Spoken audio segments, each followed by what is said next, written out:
석사과정 그리고 박사과정은 몇 년이 적당한가? 뭐 이 정도는 해야지 졸업을 할 수 있지 않을까?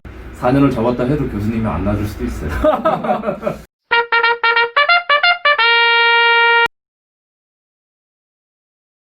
다음 주제는 좀 민감한 주제예요. 석사과정 그리고 박사과정은 몇 년이 적당한가? 졸업의 요건, 졸업의 기준이 무엇인가? 석사과정은 뭘 어떻게 해야 졸업을 하는가? 박사과정은 뭘 어떻게 해야 졸업을 하는가? 승호 씨는 어떻게 생각하시나요? 기간이요? 뭐 이 정도는 해야지 졸업을 할 수 있지 않을까? 요건이요? 네. 일단 저는 아직은 졸업을 안 한 상태로 말씀드리면, 저는 석박 통합으로 들어왔는데 석박 통합을 저는 5년 반을 할 생각을 하고 들어왔어요. 근데 하다 보니까 굉장히 저에 대한 그런 부족함을 많이 느껴서 할 수만 있으면 더 많이 하는 게 좋겠다라고 생각을 하고 있습니다. 그래서 저는 한 6년은 그래도 6년은 딱 하는 게 석박 통합으로? 네, 석박 통합으로 봤을 때 6년 하는 게, 왜냐면 보통 석사 2년, 그다음 박사 4년 이렇게 하지 않습니까? 근데 그게 그냥 만들어진 건 아니겠죠. 그걸 다 국룰이죠. 그것도 국룰이죠. 4년은 솔직히 누구나 평범하게 알고 있는 국룰이긴 합니다. 네, 그래서 그거 이하로 만약에 하시려면은 본인이 아실 거예요. 본인이. 그러니까 나는 진짜 똑똑하고 나는 연구 성과가 진짜 특출나다. 뭐 오시기 전인 분들은 내가 학부연구생이나 이런 거에서 실적도 있고 진짜 나는 뭔가 포답으로 빨리 치고 나가고 싶다. 그러신 분들은 진짜 조기 졸업 트랙으로 가시는 게 좋을 것 같고, 아니면은 6년 채우고 가시는 게 저는 좋다고 봅니다. 넉넉하게 좀 잡아라. 네. 국룰까지는 마지노선이다. 네. 국룰을 좀 지키되 본인이 좀 특출나면 좀 앞당기려고 노력을 좀 해보는 것도 좋지만, 일단 평범하게는 6년, 석박 통합 6년 정도는 해야 되지 않을까라는 의견이었고, 혹시 뭐 의견 있으신 거? 뭐 보통 석사 같은 경우는 네. 거의 이제 2년을 하죠. 그렇죠. 석사 2년은 같은 경우는 뭐 특별한 요건, 보통 논문 한 편 정도 있기는 한데, 그쵸. 선배들이랑 같이 해가지고 채우는 경우도 많고, 맞아요. 그리고 석사들에게 보통 교수님들이 큰 기대를 걸진 않기 때문에, 맞아요. 뭐 채우려고 하면 나가야 되잖아요. 어지간한 네. 석사들은 한 2년 정도 한다고 생각하시면 되고요. 그렇죠. 특별한 일이 아닌 이상은. 네. 그리고 박사과정 같은 경우는 이게 뭐 여기 홍승호 학생이 이게 4년 정도 뭐 이렇게 이야기했는데, 사실 이게 박사 같은 경우는 굉장히 애매한 경우가 많습니다.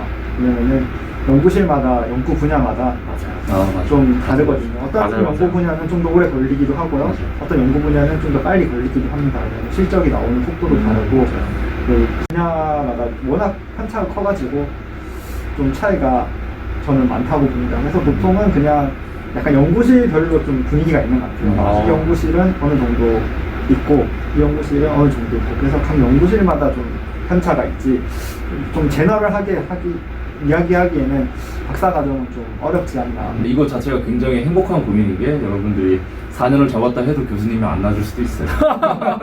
저는 이렇게 얘기하고 싶어요. 석사, 박사 졸업에 대한 요건. 석사는 솔직히 있습니다. 2년 하고 정해진 대로 뭐 문제없이 진행을 본인이 학위 과정 동안 했으면 2년 안에 보통 졸업을 합니다. 딱 2년에.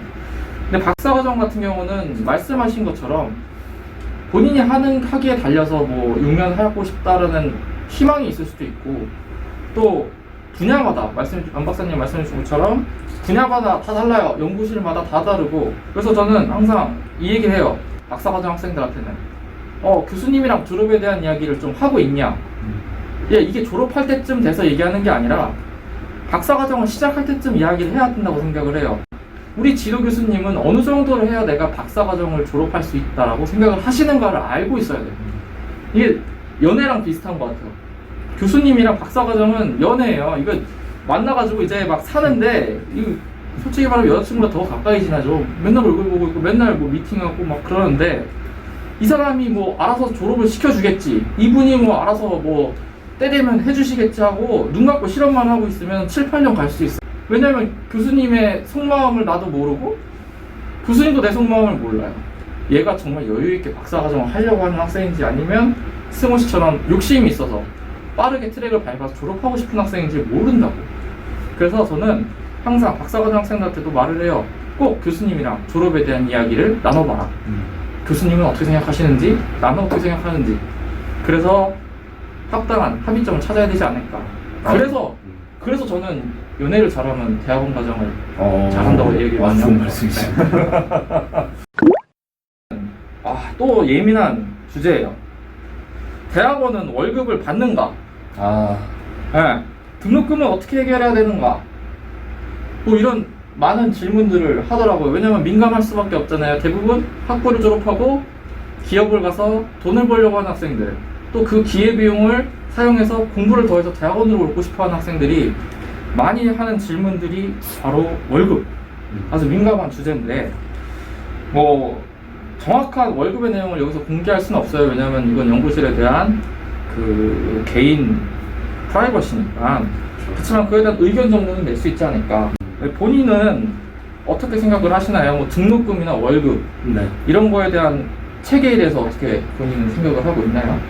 우선 저는 어디 가서 월급을 월급 들어왔다, 월급 받았다라고 말할 때마다 낯이 좀 뜨겁습니다. 왜냐면 월급이라는 거는 노동을 하고 받는 대가인데, 그쵸. 저는 이게 공부라는 게 저조차고 하는 거죠. 뭐 교수님조차고 하는 것도 아니고, 제가 뭔가 되게 생산적인 거긴 하죠. 과제를 따서 거기에 대한 인건비를 받는 거니까. 그쵸. 사실 그런 거라서 뭔가 노동에 대한 그런 월급은 아닌데 그냥 들어오는 인컴이라고 그냥 뭐 월급이라고 간단히 얘기를 하면은 일단 자교로 갔을 때는 조금 더 혜택이 좀 있는 것 같아요. 대체적으로 그냥 다 그렇다고 할 교수님이 더 수는 있는데. 챙겨주신다는 얘기인가요? 교수님. 장학금 같은 그런 게 있죠. 자교로 갔을 때. 장학금 트랙이 네, 따로 장학금 존재한다. 트랙이 있어서 조금 더 풍족하게 있을 수 있고, 그러니까 여러분들이 대학원을 오시기 전이니까 잘 모르실 수도 있지만 약간 그 월급은 아까 말씀드린 과제 인건비에서 나오게 됩니다. 그래서 그 학부형부생 같은 거 만약에 하실 때 과제가 많은지 이런 거를 좀 봐야 될 것 같아요. 과제가 너무 없으면은 이제 여러분들이 들어오는 인컴이 없어질 거고, 그런 것들을 좀 파악하고 가시는 게 더 좋지 않을까 생각을 합니다. 가장 알수 심플한 대답을 듣고 싶어요. 네. 생활 한번 합니까? 저요? 네. 저는 너무 행복합니다, 솔직히. 이거 지금 네. 구라 아니죠 이거? 진짜요? 등록금도 내요 본인이? 등록금은 제가 자교로 갔기 때문에 네. 장학금을 받아서 사실 이렇게 부담이 많이 없고, 사실 제가 뭐 하고 싶은 거, 뭐 사고 싶은 거는 사실 무리 없이 다 하고 있습니다. 등록금에 문제가 없고 생활비가 어느 정도 버틸만 하고 싶으면 자교로 가라 라는 코멘트였습니다. 네. 저희는 뭐 자교로 간다고 등록금 깎아주거나 이런 거는 없었고요. 네. 네, 학교마다 좀 그렇죠. 다를 수 잘 있죠. 알아보고 네. 가셔야 되고, 저희 같은 경우는 네. 따로 조교를 하면서 조교비가 따로 나옵니다. 한 학기에. 그래서 그렇죠. 그 돈과 그렇죠. 연구실에서 나오는 인건비를 가지고 등록금을 내고 그래서 생활비를 쓰면서 살았는데, 근데 이게 대학원 등록금이라는 게 상당히 중요하거든요. 왜냐면은 대학원 등록금은 보통 생각 안 할 수도 있는데 생각보다 비쌉니다. 학부 등록금보다 한 1, 200만 원 정도 더 비싸고요. 학부 때 얼마 내고 다니셨어요? 저는 380만 원이고 대학원 때는 720만 원. 와, 두 배라고 보시면 됩니다. 저는 학부 때가 한 400 초반이었고 네. 대학원 때가 한 500 후반이었고 한 150만 원 차이 납니다. 차이가 좀 있네요. 차이가 많습니다. 차이가 꽤 납니다. 네. 그래서 등록금이라는 요소를 잘 생각해야 돼요. 한 달에 거의 한 6만 원 정도씩 나간다고, 그 이상씩 나가죠. 6만 원 이상씩 나간다고 봐야 되는데, 월급을 100만 원 이상씩 받아야 마이너스가 안 날 거 아니에요. 그쵸. 또 생활을 빼야지 되는 그러니까, 거잖아요. 그러니까 일단 등록금만 네. 봤을 때, 그리고 그 등록금이라는 게 상당히 돈이 많이 나가기 때문에 요거를 좀 중요하게 봐야 되고, 그리고 월급은 보통은 다 줍니다. 근데 제가 이제 알기로는 이제 이공계 대학원 같은 경우는 아무래도 과제가 많다 보니까 최소한 등록금 정도는 보전을 해주는 경우가 많은 걸로 알고 있어요. 맞아요. 저도 이제 주위에 다른 그 연구실 다니는 친구들이랑도 이야기를 해봤는데, 이제 보통 최소 아무리 못해도 등록금 정도는 할 수 있고요. 네. 이제 거기서 이제 뭐 플러스로 자기가 쓸 수 있는 생활비를 뭐 받냐 안 받냐가 연구실마다 좀 차이가 있는 것 같아요. 그래서 근데 뭐 이런 것보다는 제가 드리고 싶은 경우는, 보통 연구실 들어가기 전에 교수님이랑 면담하잖아요. 그때 꼭 이제 물어보는 게 좋습니다. 이 부분은. 맞아요. 다른 부분은 몰라도 이게 아무래도 좀 돈이라는 게 사람이 이제 사는 거랑 달려있는 문제이기 때문에 맞아요.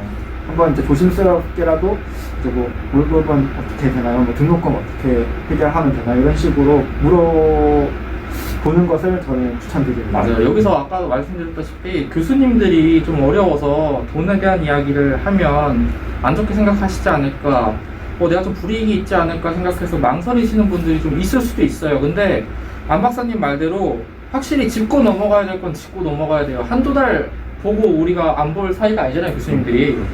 길게는 5년, 6년, 뭐 짧게는 2년인데 꼭 이 부분은 짚고 넘어가시길 바라고, 웬만하면 등록금 정도는 해결해 줄 수 있는 연구실을 찾고 거기에 들어갈 수 있는 실력을 본인들이 갖추는 게 제일 좋지 않을까라고 생각이 듭니다.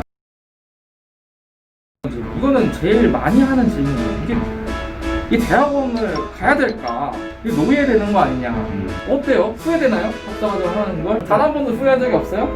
아, 후회한 적은 많죠. 소주 한 잔 딱 먹고 선배님 저 진짜 대학원 가지 말까요? 이렇게 진심으로 물어보면은, 아, 너가 뭐 어떤 걸 하고 싶니? 이러면서 이렇게 얘기를 할 거야.